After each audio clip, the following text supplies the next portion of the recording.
नेपालका एकमात्र डलर अरबपति विनोद चौधरीको सम्पत्ति 2 अर्ब अमेरिकी डलर चैत 20 गतेको विनिमय दरअनुसार 2 खर्ब 74 अर्ब रुपैयाँभन्दा बढी पुगेको छ।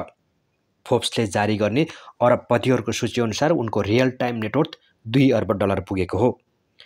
सन् 2023 र 24मा चौधरीको सम्पत्ति 1 अर्ब 800 मिलियन अमेरिकी डलर थियो।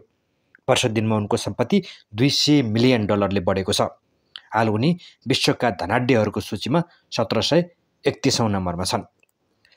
सिजी कर्प ग्लोबलका मालिक विनोद चौधरीसँग नेपालको नबिल बैंक र सिजी फुड्सको ठूलो हिस्सा सेयर स्वामित्व छ।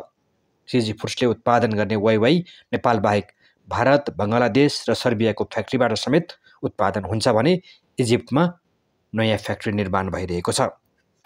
सिजी होटल अन्तर्गत 143 होटलहरूको स्वामित्व तथा व्यवस्थापन चौधरीको समूहले गरिरहेको छ, जसमा भारतको चर्चित ताज होटल चेन लगायत अन्य लग्जरी होटलहरू पर्छन्।